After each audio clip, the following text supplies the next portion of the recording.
heard and seen in the video, although it's a very long video, it's a 14-minute video, but it comprises of the positive and negative impacts of the tourism industry uh, in our economy, and vice versa. When we talk about vice versa, impacts po sa economy towards the tourism and hospitality industry.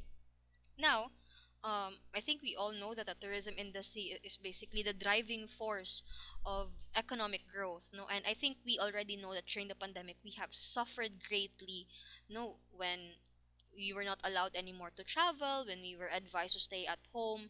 So that really limited us and restricted us to travel and experience different tourism services and products. And that also greatly affected the tourism industry because kita nga mga tourists, no, nga ga-travel, ga-spend of money on different tourism products and services, we are actually the lifeblood, no, one of the key players why the tourism industry is thriving.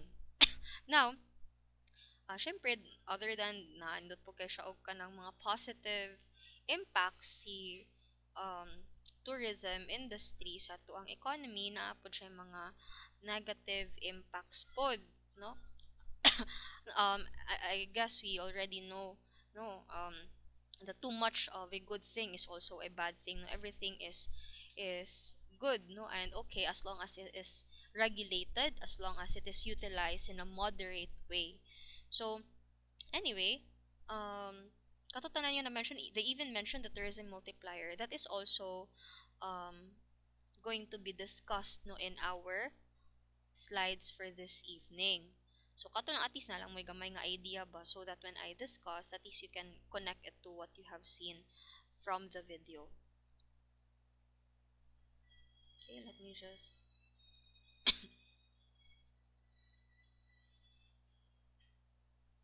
okay. Actually, a correction, this is not chapter 4. I made a mistake on the labeling. We are already in chapter 5. Chapter 4 is the psychology of travel. Chapter 5 is the economics of tourism and hospitality.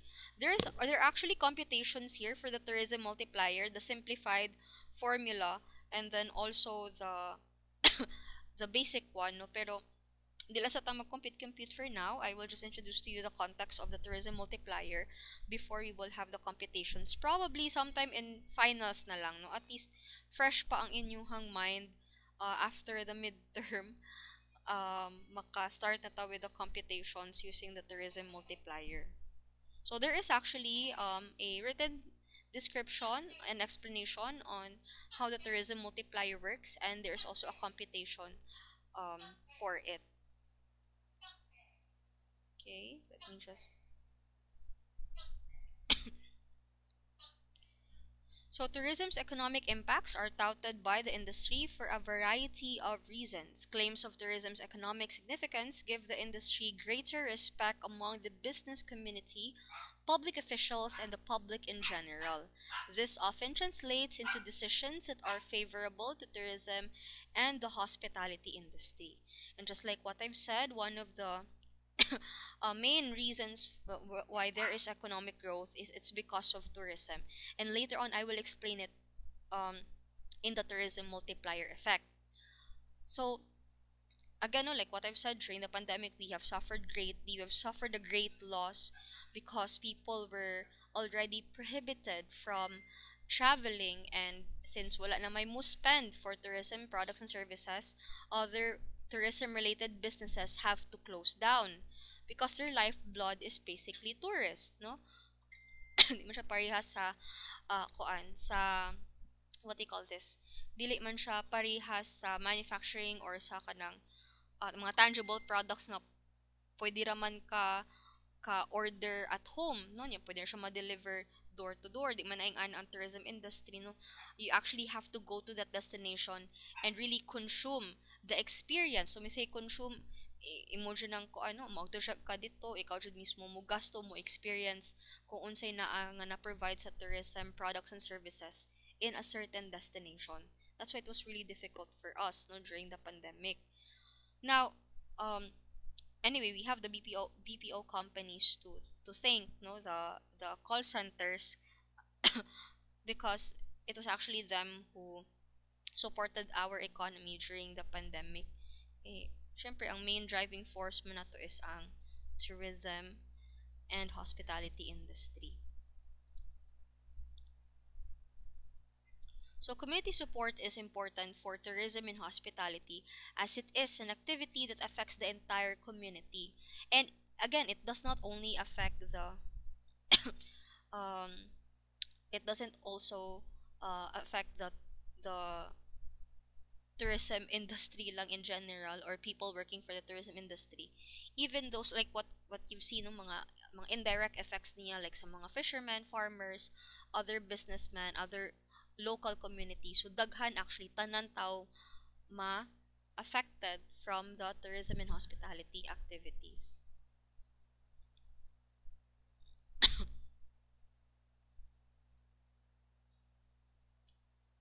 Ay, sorry. Now, what is the role of tourism and hospitality in economic development? We kept on mentioning how big of um, an impact tourism and hospitality is to the community, no, to the economy, pero unsa jud iyang role? There are several developing countries that have used tourism and hospitality development as an alternative to help economic growth. There are several reasons why they chose tourism and hospitality for economic growth class, no? One of which is there is a continuous demand for international travel in developed countries. And usually, if there is international travel coming from, no, like for example, na yung mga you see that Germans are the highest, a high spending tourist, no? When they spend to a certain country, dako jud na ilahang ginagasto kung mag-travel sila. So, high spending countries like Germany, you have USA. Once they travel to a certain destination and they spend their money on different businesses, services sa Philippines or in a certain destination, so it's also an advantage, no? And because of this, since there is a continuous demand for international travel, people travel all of the time due to the increase of disposable income, which is stated in the second reason. So mo na siya nga there is a need, no, for other countries to really choose tourism and hospitality as an alternative to boost the economy. Okay? So nakita nila nga damo man ang travel from other countries, why not take that as an advantage and choose tourism and hospitality as the main source for economic growth. Second, since income in developed countries, first world countries increases, the demand for tourism and hospitality also increases at a faster rate. Nga naman ni siya. Syempre, no, since ga-increase naman na ang income, imuhang salary, um, for an entire month, that provides you with more opportunities to have disposable income. Ang disposable income, this is basically your extra money right after you have spent it on bills, on your different necessities. So after na ang mga remaining na lang nabilin, no nga di na nimo na siya ibayad, then that is your disposable income. And since ga-increase man ang income, ga-increase man ang disposable income, especially for developed countries. Okay? And because of that, they have extra money na to travel. Okay? And then the third reason is developing countries need foreign exchange to aid their economic development. And other countries can take advantage of this by using tourism and hospitality. Mo na ilahang rason para mo na ilang himuon og source, no, for economic growth.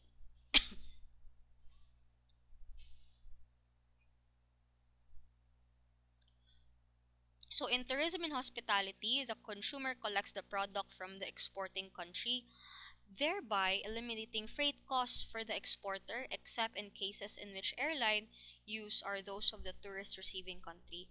What does it mean? I in tourism and hospitality, we can actually cut cost on freight, no man freight cost or um other like export expenses.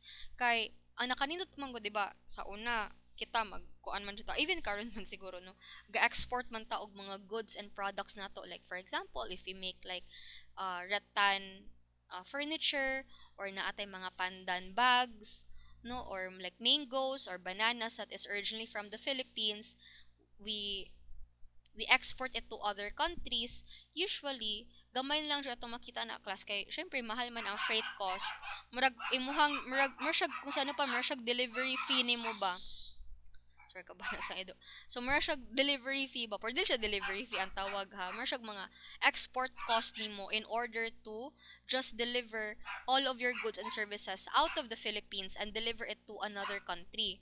Para sila dito, they will be able to also buy and experience the products that we have in the Philippines. Kay sila sa ilahang country like in the US, wala man sila yung mga like ratan or pandan bags, wala man sila yung mga sweet mangoes jud nga gikan jud sa Cebu or sa Guimaras, 'di ba? So medyo expensive na siya if we bring our products outside of the country, if we export it. With tourism and hospitality, it eliminates freight cost. Why? You are bringing your foreign consumers to our country to actually buy our products and services. So, dili na kita ang magdala sa to ang mga produkto like mangoes, pandan bags, rattan furniture dito outside of the country. Ang mga turista na lang ang muadto diri sa atoa nga muadto sa atoa nga country, and they will buy mangoes, rattan bags, rattan furniture day, sorry, pandan bags, to the tourist, no? So, imbis kita, for example, no, imbis kita, mubayad patag daghan kay like delivery cost, freight cost, export cost, para lang jud i-deliver atong products and services outside of our country, i-deliver sa ilahang nasod, ang mga turista na lang ang muagto sa ato ang country, and sila nalay mo palit, no? So, wala na din natang mubayad og mga extra freight cost kay sila naman mismo ang muagto sa Philippines para mo palit sa products nato themselves. Okay? Next. Okay, sorry. Medyo nagkuan ang ako ang keyboard. Ay, sorry. Wait lang for a while. Okay. Okay, I skip a lot of slides if I... Okay. Second, the demand for pleasure travel is largely dependent on non-economic factors such as local disturbances, political unrest, and changes in the fashionability of resorts countries created mostly by media coverage. At the same time, international tourism and hospitality is both price elastic and income elastic. So, wala siya fixed price. Di pod fixed an income. This means that changes in price and income will also change the demand for pleasure travel. Now, what do you mean by elastic? Price elastic, income elastic. Now, we all know that the tourism industry is very seasonal. It means that um, naatay peak season, naatay lean season. Sa peak season class, mostly since there is a high demand for accommodation facilities, for food and beverage services, very low lang ta ang supply ana. Let us try to look at supply and demand no in economics. We are talking about economics pampod right now. So, if there is a high demand for accommodation facilities, for food and beverage services, and there is a low supply of that, no, kay syempre di man na dali ma-reproduce ang mga hotel rooms, no, naka-fix naman na ang number of hotel rooms, di naman na madungagan, dili naman na siya makwaan. So, tendency, since low ang supply, taas ang demand, prices will go up. And there are also other hospitality and tourism establishments, they take advantage of this because even though nindot kayo no kay mag-agi jud sila og peak season, muagi pud ang ato ang industry og lean season. Lean season is when medyo slow ang income, slow ang profit because there is a low demand, no, few lang ang nag-travel because tingklase na, no, wala nating dili nating bakasyon, and then since few lang ang tourists traveling, tendency there is a surplus in the supplies but very few demand. So what do so man ang ginabuhat sa mga businessmen, what do they do? So usually they lower prices, no, para lang jud nga i-patronize ang ilang products and services. Kay few lang jud ang ga purchase, no? Because it's a lean season. Few people are traveling because it's like it's school days, or it's not like a holiday. It's school day or work days, so that's why. Okay, so kung peak season, prices are high because the demand is also high, but the supply is low. But on lean season, where the demand is very low, there are only few people who travel, so and then high put ang supply, then the prices are also low. Okay? So nga na po na siya. That is why the tourism and hospitality industry is price elastic and income elastic. Magdepende na siya because it's very seasonal.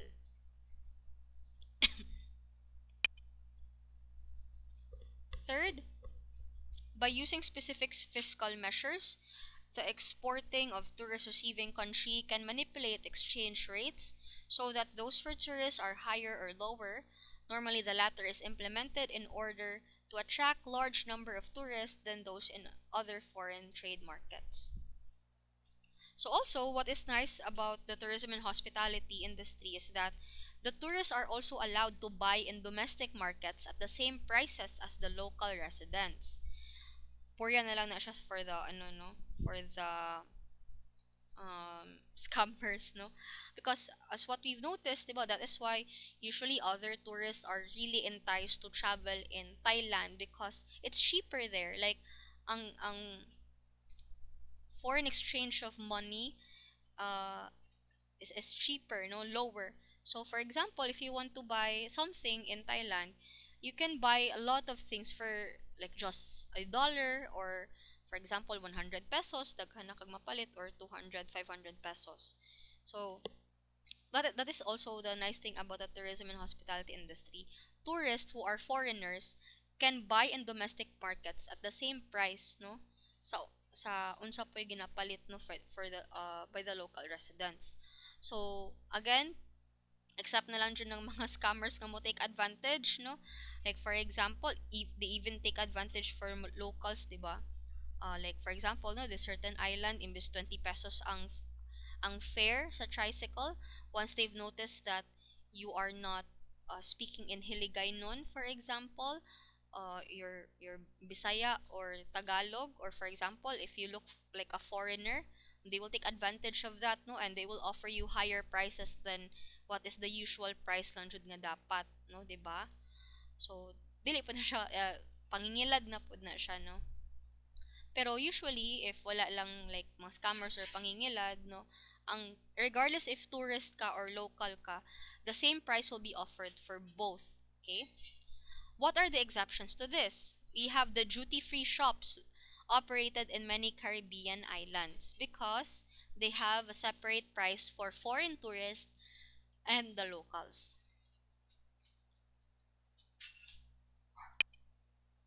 Okay, tourism and hospitality is also a multifaceted industry that directly affects several sectors in the economy, such as hotels, shops, restaurants, local transport firms, entertainment establishments, handicraft producers, and indirectly affects many others, such as equipment manufacturers and utilities.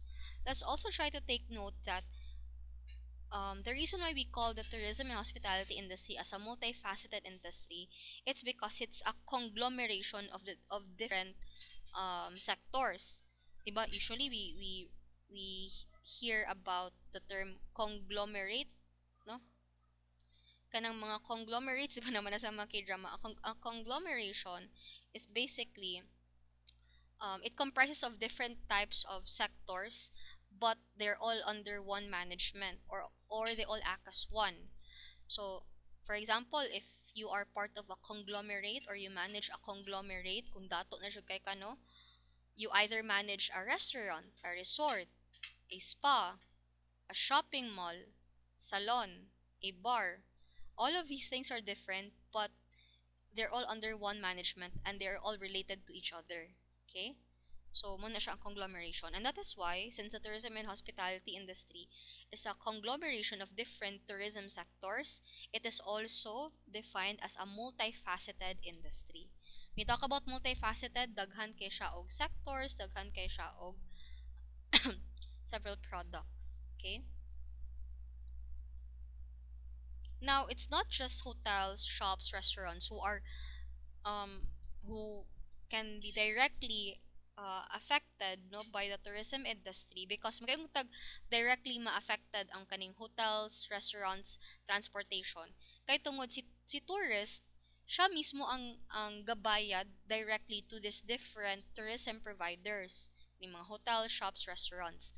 At the same time, not only nga directly sila bubayad ani mga different tourism establishments, but um ga-interact pod si tourist ug ang mga different service providers sa hotels, shops, restaurants, and local transport firms. Ang indirect nga ma-affected sa tourism and hospitality are the manufacturers, utilities, people in agriculture, because even if they don't actually interact with the tourists, they can still be affected by the tourism and hospitality industry. Like take for example, you have the farmer in the agriculture sector. The farmer does not really interact directly with the tourist, but the mere fact that he supplies vegetables, no, to restaurants or to hotels para lutuon kato siya nga mga ingredients for the tourists to eat, no. So ma-affected raman Japon sila. Not maybe not directly, but still they are indirectly affected by the tourism industry, because they get to be paid, they get to have an income because of the tourism industry. Tungod kay nay mga hotels and restaurants nga mo purchase sa ilahang vegetables sa kaning mga farmers, no, vegetables and fruits sa kaning nga mga farmers, they get to have an income. And katong mga fruits and vegetables nga ilahang gibaligya sa or gisal nila sa mga restaurants and hotels, that could also benefit the tourists because they are cooking these ingredients for the food of the tourist or the guest. Okay? Tourism and hospitality brings many more non-monetary benefits, and costs than other export industries such as social, cultural, and environmental benefits and costs. Someone raised their hand. Do you have any question or concern that you would like to raise? Yes? Oh, okay. Napindutan ng minutes. Oh, okay, sorry. Okay, so let us continue. Let's proceed to the economic impact, no, of tourism and hospitality. So when travelers outside the destination area spend on goods and services within the destination, tourism and hospitality acts as an export industry by bringing in revenues from outside sources. So I think I already mentioned this one just a while ago, no? So si tourism and hospitality mahimo siya export industry. Hinoon kita dili naman, no need naman ta nga kinahanglan pa ta mag, although again ha, dili man should exactly nga di jud ta kinahanglan mag-export, we still need to export our products and services, but at least we can save some of our export cost, like what I've said, na ay times nga di na jud ta need jud nga dadon ang ato ang mga local products and services outside of our country, because we can just bring our consumers or customers in our country itself. Okay? So, again, no, bringing in revenues from outside sources, and that is our foreign tourist. So, again, instead kita ang magdala sa mga bananas, mangoes, rattan, or mga pandan products outside of our country for foreign consumers, no, to buy. Ang mga foreign consumers atong dadon by travel, no, by tour and travel, so sila tong dadon to our country to actually buy our local products and also avail our local services. Okay, so tourist expenditures also increase the level of economic activity in the host area directly. So what are tourist expenditures? This is very vital because mo po ni siya ang maoy na mo'y gina rotate no during the tourism multiplier. Ang tourist expenditures are basically what you spend, no, for tourism services and products. Uh, Take for example, Your tourist arrivals for this week kay naa kay 500 foreign tourists. Foreign and local tourists. Okay, 500 for this week only. Now, for example, for each of the 500 tourists, kada isa, no? Kada isa sa ilaha would spend at least 140 US dollars. That is equivalent to at least 8, 9, or 11,000, no? Somewhere between ana nga amount, 8 to 11,000. So, kana nga money nilang ma-spend in just one day, $140, equivalent to 8 to 11,000. Imagine if they will stay. Kaning usa ka tourist lang ha out of the 500. Imagine if this one tourist will stay for 11 days, spending at least 8 to 11,000 pesos. At least we will come up with almost half a million. And then, kanang not really half a million, pero ito ikuan ha. Ito i-compute.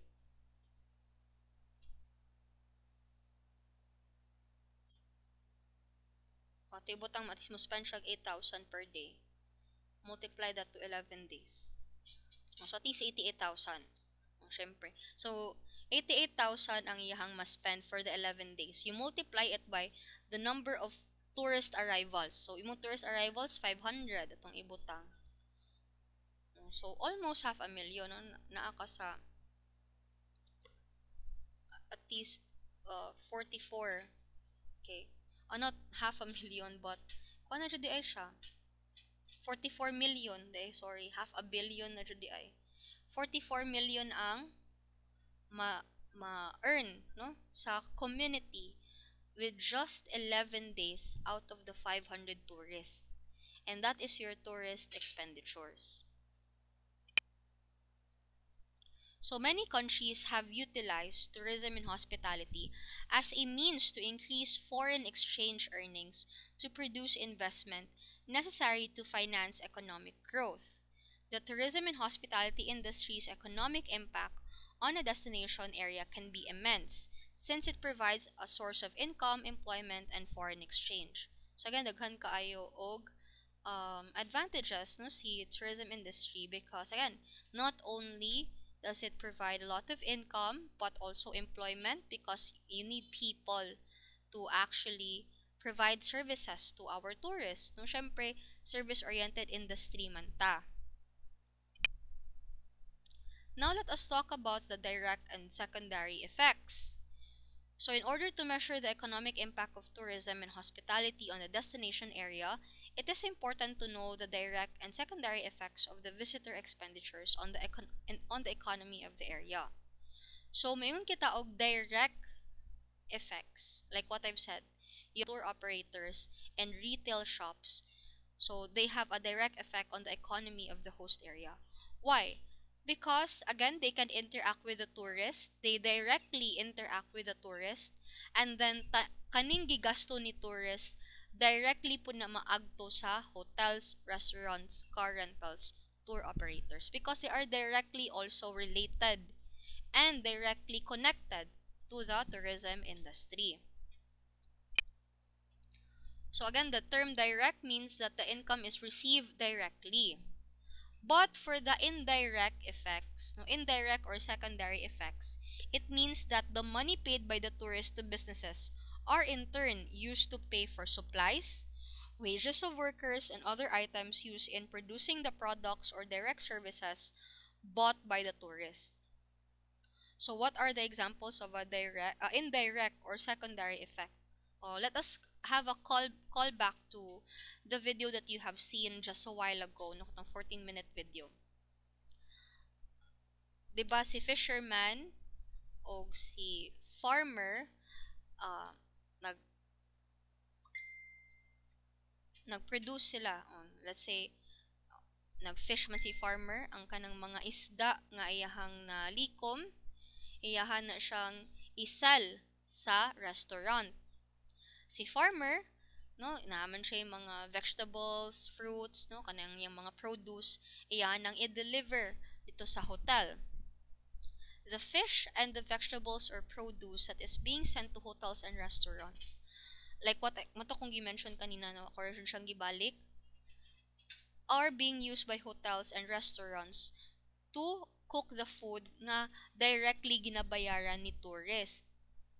Okay? So, syempre, there's an indirect effect on the farmers and fishermen because again, they do not interact directly with the tourists, but they also partake in providing products for the tourist. Kaya kung wala po'y farmers, um, wala po'y fisherman class, asa man mo kuhag supply si restaurant and si hotel para ipakaon sa iyahang mga tourist. Okay? So, they don't directly interact with the tourist, ang kanina sa manufacturing, or nasa mga supplies, or mga farmers and fishermen.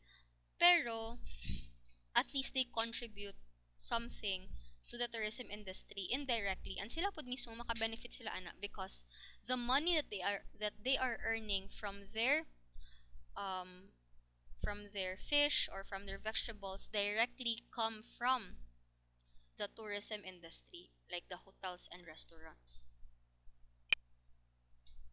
Let us try to understand the multiplier effect. So the tourism multiplier effect describes the total effect of both the direct and secondary. So, di ba si direct, katong mga related to the tourism industry, there as a direct interaction with the tourist, like hotels, restaurants, tour and travel agencies, transportation sector, car rentals. Now, those are directly related to the tourism industry. They also have a direct effect, no, from the money spent by the tourist. And the secondary or the indirect effect are katong mga suppliers nga not really that related to the tourism industry, but they provide supplies para mag-continue operate ang tourism and hospitality industry. Okay? So the tourism multiplier or the multiplier effect is used to estimate the direct and secondary effects of the tourist expenditures on the economy of the country. So there is a illustration, no, of the tourism multiplier effect. And ngano ginatawag siyang multiplier because it multiplies, no? Like take for example, ikaw nga tourist, wala di ka kabalo nga just by spending your money in the restaurant or sa hotel room, daghan na day maka-benefit tungod sa imuha just by spending money on different tourism products and services. Let's take this illustration as an example. You have the travelers. Now, you look at the color schemes here. The one that's in blue and green, no, kani siya. These are the direct effects, no. Sila mismo directly maapektuhan, no, from the money spent or the tourism expenditures, no, money spent by the tourist. Kaning naa sa mga other colors, no, like red and purple, these are the indirect, no, recipients sa indirect effects. Sorry. Recipients sa indirect effects ni sila. Okay. Now, the travelers, when they spend money, they spend it on transportation, cruise line, RV, air, automobile, motor coach, train, to get to their destination. Ang uban, the transportation is the actual destination itself, like the cruise ship. So, they spend on transportation directly. So, syempre, transportation like cruise lines, automobile, they directly receive the money from the travelers and they are directly sila ma-affected, no, from the money spent by the travelers. And then sila po mismo lang maka-interact po sila sa travelers. So there's a direct effect. Now they use this to get to their actual destination, like the hotel room, like lodging, sports arena, amusement park, museum, travel agency, retail, campgrounds, food, no, or restaurants, entertainment, meetings and conventions nga lang atinan.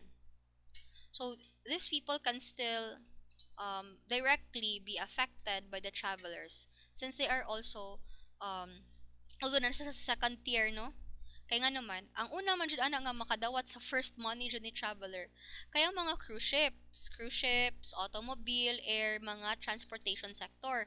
Kaya how can they get to their destination if dili pud silang musakay, diba, syempre. So mo ni ang pinaka first jud siya sa tier, no. So sila yung pinakauna. And then the second layer na mo na ni siya ang katong second nila nga destination syempre kay ang like lodging, sports arena kung asa sila intended mo agto. Nadyo po'y direct effect somehow, although in the second tier na, because the travelers are spending money to actually book a room, buy food, um, go to the sports arena, no, buy entrance fee, go to the sports arena and attend lantaw ba ka concert, no, or lantaw ka og game. Now, where do the bakery, school, farm, and bank fit into all of this? So, syempre, kani mga different facilities, they make use of the bakery or farm or even the bank for them to operate. And syempre, the money that they will be spending to buy bread for the restaurant or produce for the restaurant or hotel, ng mga food, tanan, or bank where i-store sa mga different facilities here ang ilahang money. So, ang maka-benefit ana is kaning farm, bank, and bakery because they will be earning money or i-avail ilang services because of the different tourism facilities here. Okay? So, masking ang traveler, ilahang intended money para raman tani sa lodging, sa kaon, agto sa sports arena, magsakay sila og automobile or magsakay sila og airplane, pero maapektuhan Japon ang mga other sectors outside of tourism like banks, farms, bakery, because some of the supplies they provide it to these different tourism sectors. Other than that, you also have the people employed in the tourism industry. So, naana mo diri, no? Like waiter or doorman, pilot, no? Front desk, um, receptionist, no? And then chef. So, kamo man ang ga-provide og services. You are employed, no, here in the different tourism facilities like hotel, restaurant, no? Kani si pilot kay employed siya directly sa transportation. So, you are still affected by the tourism multiplier because the salary that you will be getting from serving your tourists or travelers sa hotel, sa restaurant, or even no sa airplane, no, kay syempre you're all employed man to give services to travelers or tourists. So, maski gadawat silang sweldo, kanay lang sweldo class nga gikan pod sa travelers. Ano gikan man sa travelers ang atong sweldo? Kani sila class mga privately owned establishments ni sila. So, meaning ang salary sa mga empleyado sa hotel o restaurant, they are not from taxes kay private good, privately owned. Gikan sila sa income nga na-receive sa hotel and restaurant from the money spent by the tourist. So kung daghang turista, dako-dakog income, makapasweldo ka sa imong empleyado. And once they receive salary, so may sort of direct indirect effect po on the employees part because they interact directly with the travelers through the services that they provide. But ilahang money or income na receive dili man jud directly jud gikan sa mga travelers but ning agi pa sa hotel before maagto sa ilaha. Okay? Kaya syempre they are employed under the hotel or restaurant. Now, asa man masulod si school and outside good services, local good services. Okay. The money that is earned by the different hoteliers or people employed in tourism and hospitality, they will use that money to send their children to school, to even buy food in bakery or mga grocery stores. So, ang mga grocery stores and even schools nga dili man jud sila related sa tourism industry, maka-benefit na Japon sila from the tourism industry because without tourist, walay trabaho ang kaning mga empleyado. And if walay trabaho kaning mga empleyado, wala sila'y sweldo. And if you don't have salary, they will not be able to pay tuition fees sa school or send their children to school, walay mo palit og pagkaon sa bakery or sa farm or sa shopping center or sa grocery. So that means kaning mga farm, bakery, they will be out of business kay wala may mo palit sa ilaha. Kala na ha, dili lang over exaggerate lang kana pero I mean, that's just like one example lang po, no, of how the tourism multiplier works. Outside goods and services and local goods and services, these are the suppliers for the hotels and restaurant.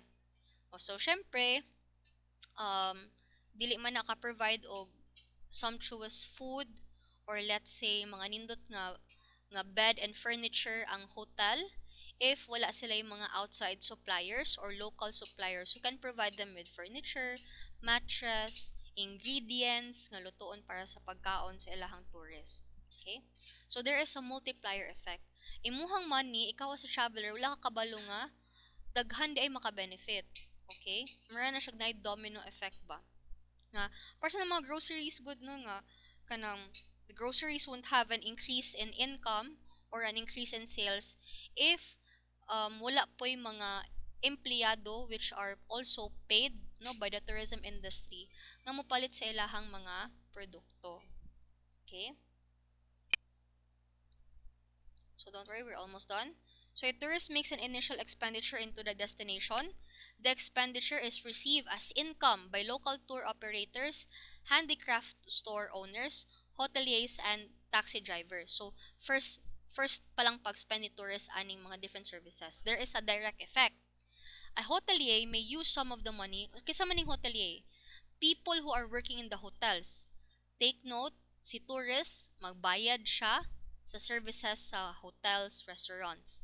And those who are working in the hotel, si hotelier, may use some of the money nga iyahang na-earn from the tourist to buy some supplies, ingredients, pay the wages of the employees working in the hotels and restaurants, and even retain some profits.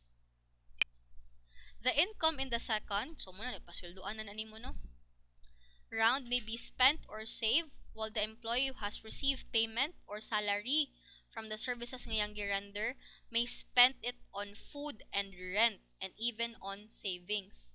So imagine no, si tourist nag-avail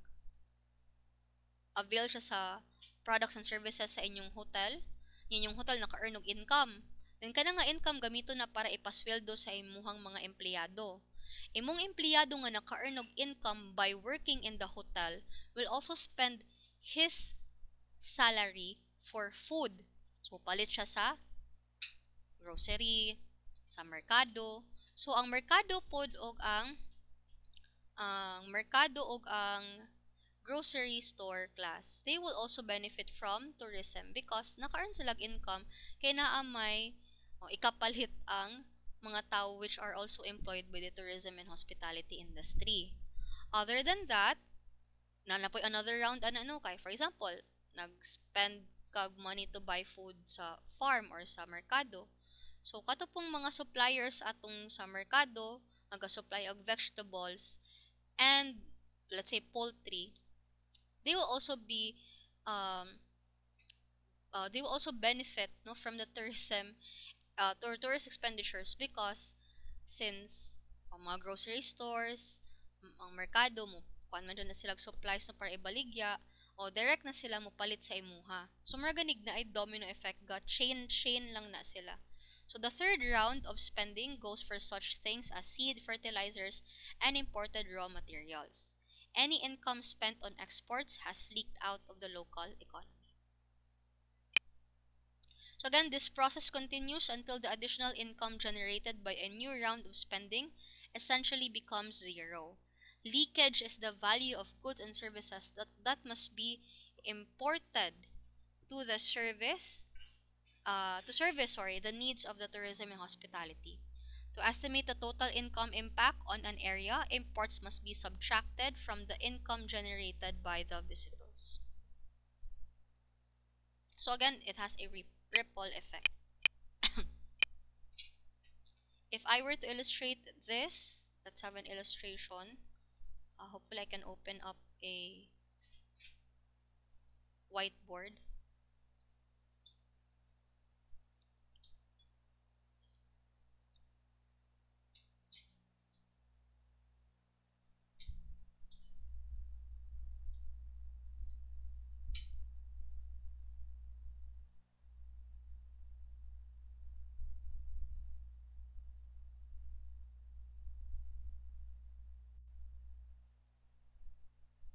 Okay, let me illustrate.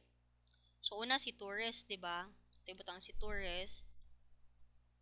So diyan na lang na ninyo ang kan. Si tourist mag-spend siya og money sa restaurant, kay mopalit siya og pagkaon. Let's say an omelette and a freshly squeezed juice, which is in the video, no, that you have seen. The restaurant, syempre, will earn money from the tourist spending money on food. Gamiton na niya ang money on several things. Pasweldo, salary sa iyang empleyado. Pwede po siya supplies. Unsa man yung mga supplies, ingredients nimo. Syempre naman kay sa menu nimo like omelette, freshly squeezed juice, so may kag eggs, oranges, no, mga citrus fruits. Muna siya mong palito na supplies to restock, no, your kitchen for you to keep on making food that is bought by the tourist. And then salary po sa mong mga empleyado. Ay mong empleyado nga na sweldoan nimo because you have earned an income from your tourist, they will spend that one on rent, tuition fee silang anak, food. Sorry.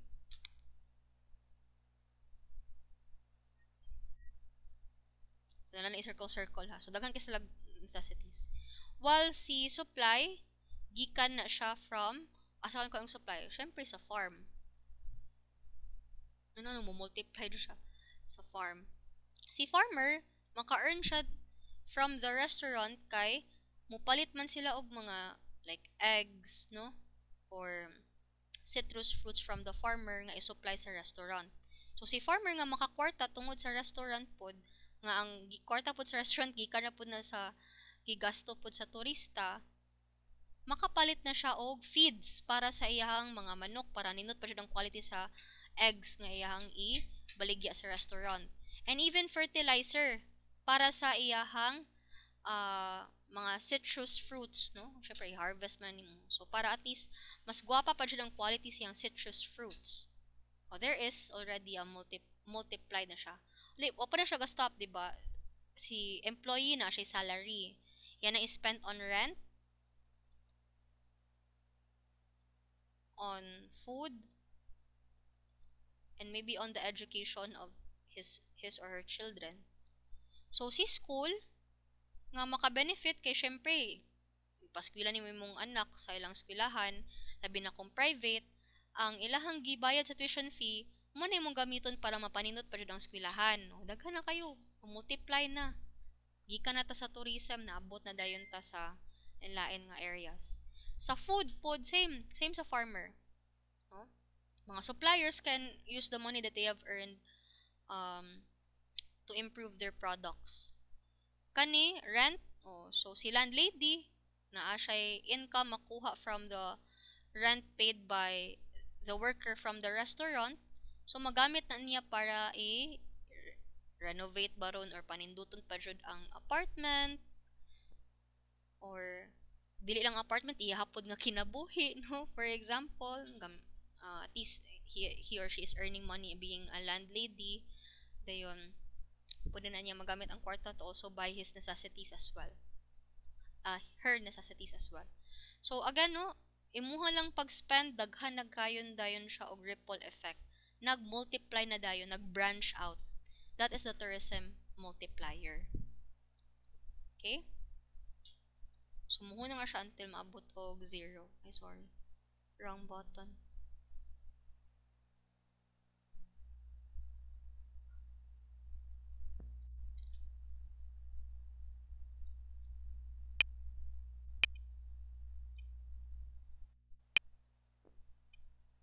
Okay. So, the formula for the tourism multiplier is K equals Y over E. K is the multiplier, Y is the change in income generated by E, and E is the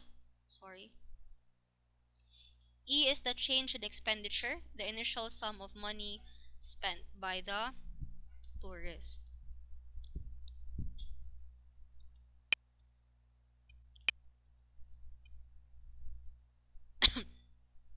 So again, the size of the multiplier depends on the extent to which the various sectors of the economy are linked to one another. When the tourism and hospitality sectors buy heavily from other local economic sectors for goods and services, there will be a smaller tendency to import, and the multiplier will be greater than if the reverse were smaller. Tendency to import and the multiplier will be greater than if the reverse were true. Okay, so we will just stop with the basic we will stop with the basic formula for the tourism multiplier since it's almost 7:30.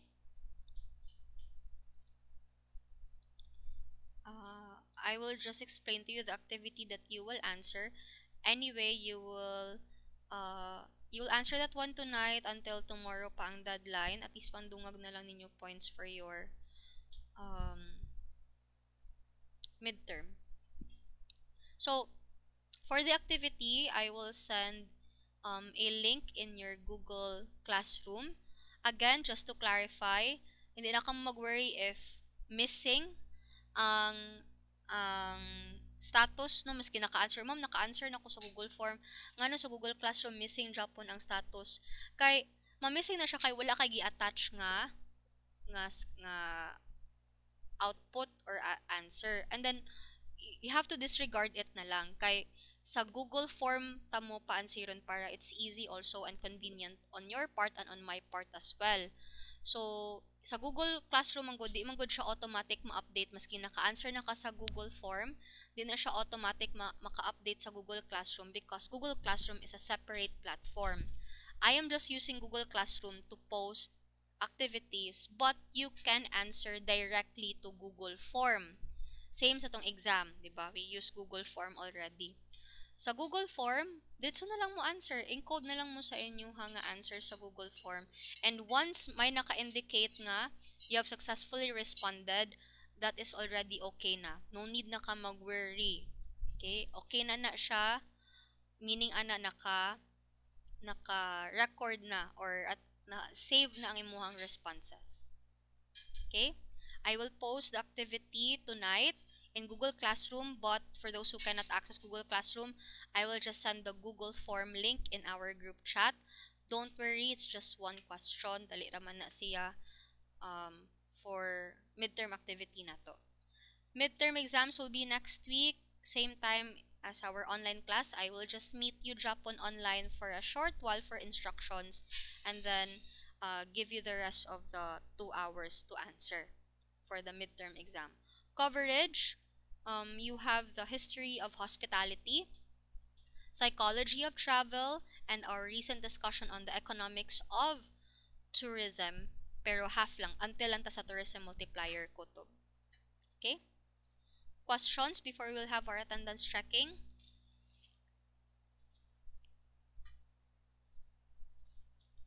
If none, we will just proceed with the attendance checking. Once I call your name and if you are present, kindly click the raise hand button, or if maglisod mo, you can just unmute your microphone.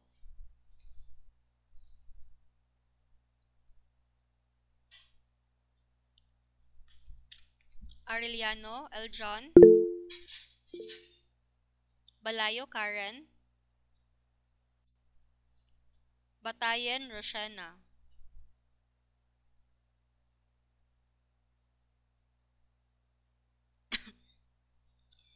Biscocho Cheryl,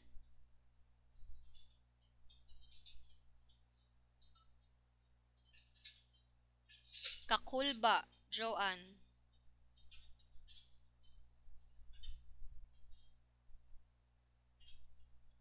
Kahanap Yorella,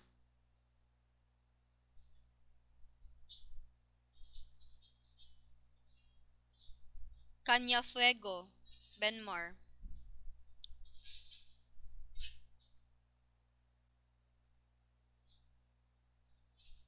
Vil Cañete,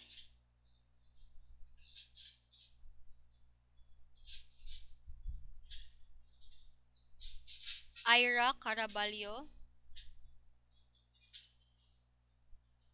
Chavez Gel Grace, Kopitko Chastin,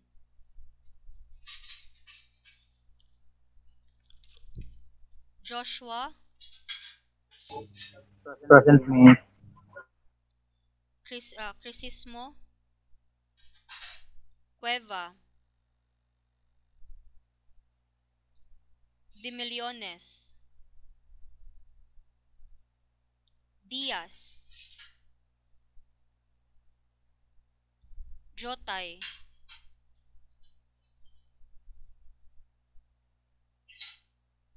Entienza, Entrina, Eri, Methel,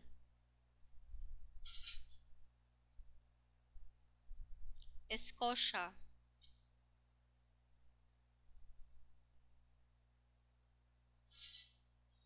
Estrada,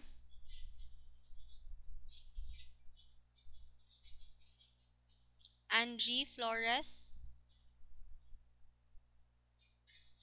Christine Garcia,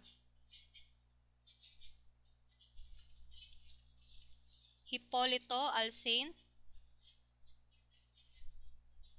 Mary Joy Jimenez,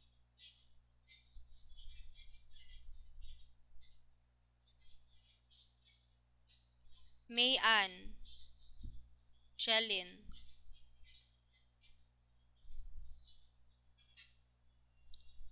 Mahinay Angel.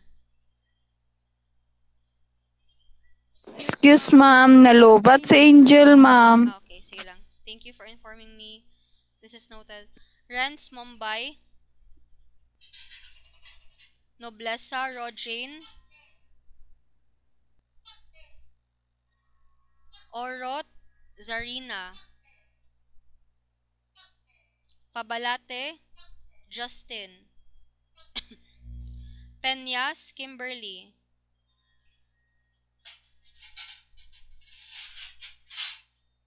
Resmundo Desiree,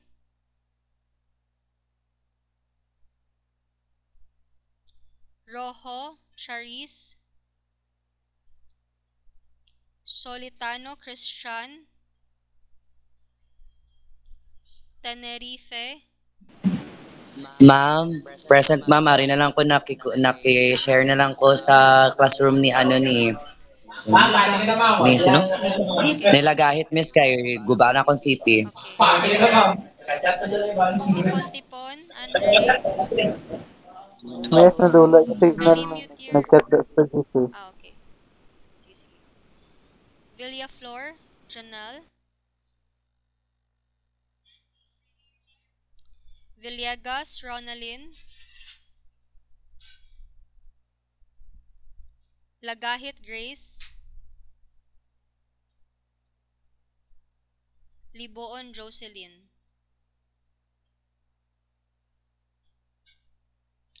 Okay, so that ends our class for this evening.